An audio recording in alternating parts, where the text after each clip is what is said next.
Ya, assalamualaikum warahmatullahi wabarakatuh. Kembali lagi di channel Jadi Begitu Ya. Pada video ini kita akan kembali membahas soal-soal TWK HUTS untuk persiapan CPNS 2021. Simak terus sampai selesai dan jangan lupa untuk like, komen, dan subscribe bagi yang belum. Soal yang pertama, terbentuknya pemerintah Orde Baru diawali dengan keputusan Sidang Istimewa MPRS tanggal 12 Maret 1967 yang menetapkan Soeharto sebagai pejabat presiden. Guna melaksanakan rehabilitasi dan stabilisasi pasca peralihan kekuasaan, Soeharto menerapkan security approach dengan tujuan A. Mengatur kebijakan keamanan dalam negeri agar sesuai UUD 1945. B. Memberikan keleluasaan kepada TNI AD untuk mengamankan negara. C. Membentuk Badan Intelijen Negara untuk menanggulangi paham-paham yang mengancam negara. D. Membenahi sistem pertahanan dan keamanan pemerintah Indonesia agar lebih maju. Dan E. Melakukan desoekarnoisasi dan depolitisasi ormas yang mengancam negara.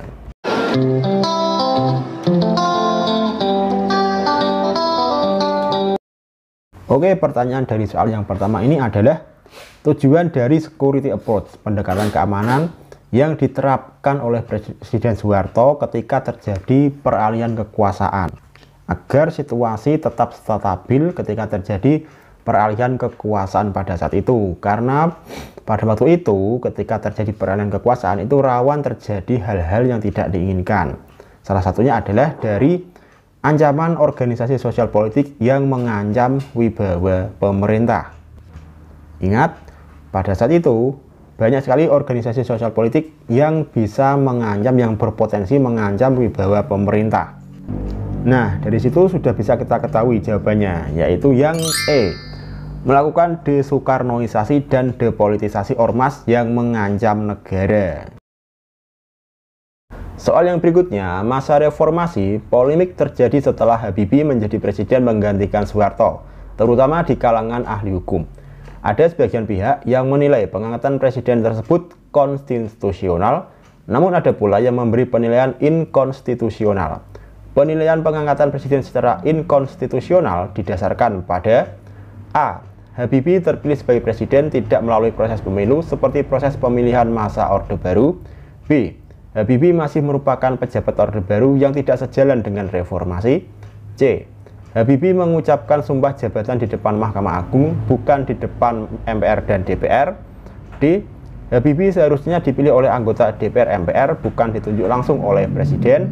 Dan E. Habibie merupakan presiden yang tidak diinginkan mahasiswa karena dianggap masih berkaitan dengan Orde Baru. Oke teman-teman, di sini pertanyaannya adalah penilaian pengangkatan Presiden Habibie itu dianggap secara inkonstitusional, dianggap tidak sesuai dengan peraturan konstitusi. Nah, itu alasannya apa? Didasarkan pada apa? Pasti dasarnya adalah karena pengangkatannya itu melanggar aturan konstitusi.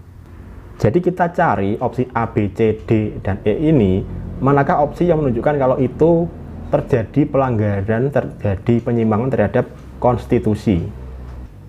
Opsi yang A, Habibie terpilih sebagai presiden tidak melalui proses pemilu seperti proses pemilihan masa Orde Baru. Jadi alasannya karena tidak dipilih melalui proses pemilu. Nah, opsi ini tidak melanggar konstitusi. Mengapa begitu?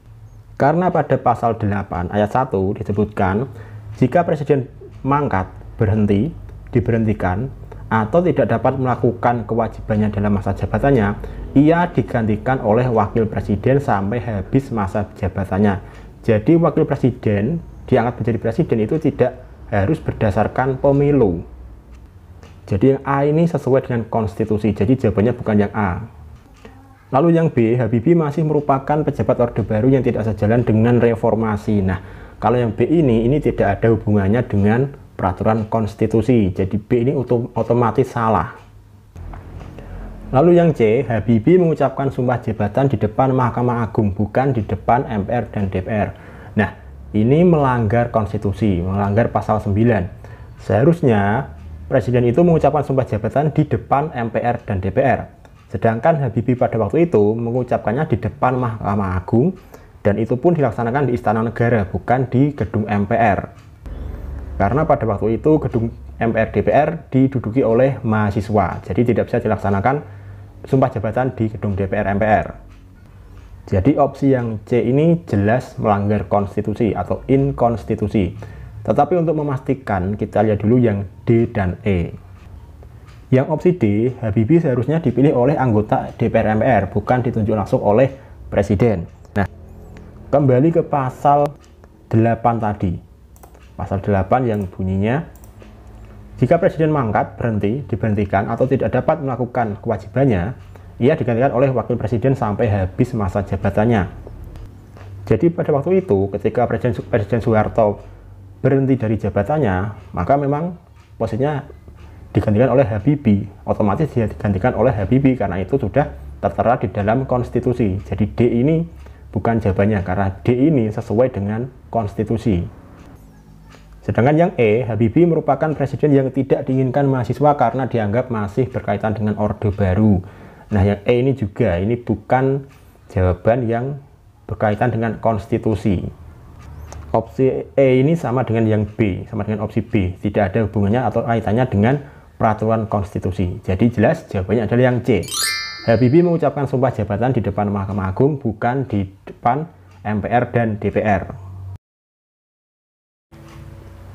Soal yang berikutnya, kebijakan masa Orde Baru di bidang ekonomi tidak terlepas dari pendanaan yang dilakukan Bank Dunia.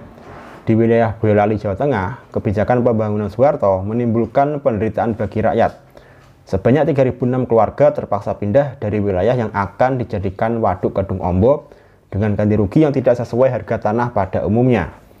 Dalam buku Militer dan Politik Kekerasan Orde Baru tahun 2001, dituliskan bahwa warga yang tidak mau menyerahkan tanah dicap sebagai PKI dengan memberikan kode khusus ET, eks tahanan politik di KTP mereka. Melalui narasi tersebut, hikmah yang dapat dipelajari bangsa Indonesia adalah A. Pemimpin hendaknya mampu memahami kondisi rakyat. B. Kesejahteraan dapat dicapai tanpa harus mengorbankan rakyat. C. Pengembangan ekonomi suatu daerah harus mengorbankan rakyat. D. Warga negara yang baik harus mengikuti permintaan pemerintah. Dan E. Asas keadilan sosial seharusnya menjiwai seluruh kebijakan pemerintah. Oke, sebelum lanjut, nah dari kita lulus ada tawaran paket expert TIU CPNS. Nah, bagi teman-teman yang ingin mahir TIU dalam waktu kurang dari 1 menit, silahkan daftar paket ini. Pelaksanaannya dimulai tanggal 12 Juli. Dan untuk pendaftarannya, teman-teman bisa klik link yang ada di kolom deskripsi video ini. Oke teman-teman, pertanyaan dari soal ini adalah hikmah yang dapat dipelajari oleh bangsa Indonesia dari narasi di atas, narasi pada soal. Nah, di dalam narasi tersebut, konflik utamanya adalah banyak keluarga yang terpaksa pindah dari wilayahnya karena mau dijadikan wilayah waduk Kedung Ombo, tetapi mereka mendapat ganti rugi yang tidak sesuai harga tanah pada umumnya. Jadi hak dari warga setempat itu tidak terpenuhi. Nah, karena setelah melanggar hak, maka itu bertentangan dengan sila kelima tentang keadilan sosial. Nah, dari situ sudah bisa kita temukan jawabannya, yaitu yang E. Asas keadilan sosial seharusnya menjiwai seluruh kebijakan pemerintah.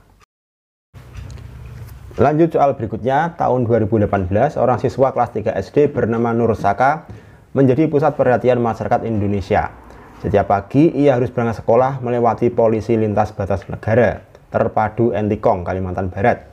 Nur Saka dan kedua orang tuanya tinggal di Tebedu, Sarawak, Malaysia. Meskipun tinggal di luar negeri, kedua orang tua Nur Saka tetap menyekolahkan putranya di sekolah Indonesia. Sikap yang dimiliki keluarga Nur Saka patut diteladani sebagai sikap A. Integritas, B. Nasionalis, C. Patriotis, D. Herois, dan E. Chauvis. Oke teman-teman, soal ini seharusnya soal yang cukup mudah ya teman-teman ya.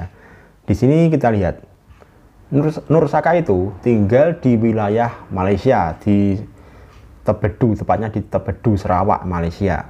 Tetapi meskipun tinggal di luar negeri, di Malaysia, kedua orang tuanya tetap menyekolahkan putranya di sekolah Indonesia. Meskipun setiap hari harus melewati polisi lintas batas negara terpadu Entikong, Kalimantan Barat. Nah, karena meskipun tinggal di luar negeri tetapi tetap menyekolahkan putranya di Indonesia, maka sikap yang patut diteladani adalah sikap Ya, tepat sekali, yang B, nasionalis. Soal berikutnya, pada awal kemerdekaan Indonesia, Sri Sultan Hamengkubuwono IX langsung menyatakan bahwa wilayah Yogyakarta merupakan bagian dari Republik Indonesia. Selain itu, beliau pun menyumbangkan sekitar 6 juta gulden untuk kepentingan pemerintahan Indonesia pada awal kemerdekaan. Selain sumbangsi secara material, Sri Sultan Hamengkubuwono IX dikenal sebagai pendiri gerakan kepanduan yang disesuaikan dengan semangat bangsa Indonesia. Hal-hal yang telah dilakukan oleh Sri Sultan Hamengkubuwono IX patut diteladani sebagai contoh dari sikap A. Integritas, B. Nasionalis, C. Patriotis, D. Herois, dan E. Chauvis. Oke teman-teman, di sini soalnya adalah tentang keteladanan sikap dari seorang tokoh. Di sini tokohnya adalah Sri Sultan Hamengkubuwono IX.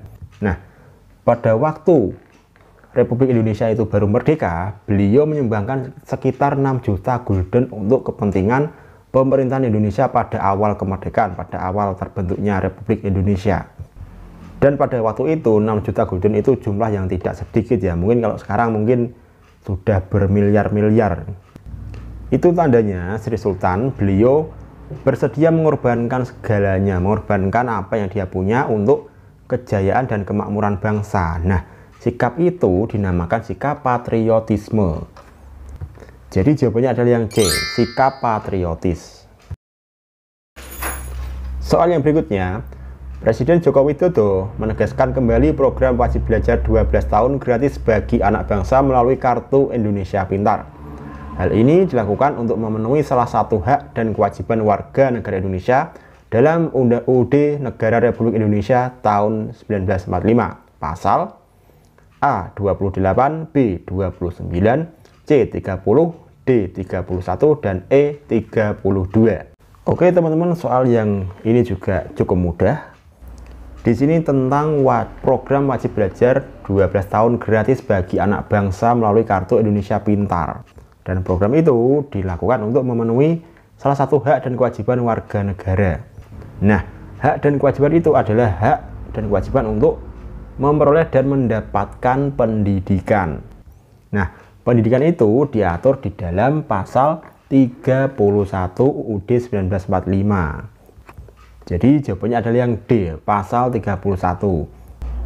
Nah, tapi teman-teman juga harus tahu pasal 28, 29, 30, dan 32 ini juga membahas tentang apa? Karena ini wajib teman-teman ketahui ya, karena ini pasal-pasal yang penting dan sering kali keluar. Pasal 28 ini tentang kemerdekaan berserikat dan berkumpul. Kemudian pasal 29 mengatur tentang agama, pasal 30 mengatur tentang pertahanan dan keamanan negara, pasal 31 tentang pendidikan, dan pasal 32 mengatur tentang kebudayaan. Jadi kelima pasal ini wajib teman-teman hafalkan. Ya minimal teman-teman tahu pasal itu mengatur tentang apa, karena pasal-pasal ini sering kali keluar dalam tes CPNS.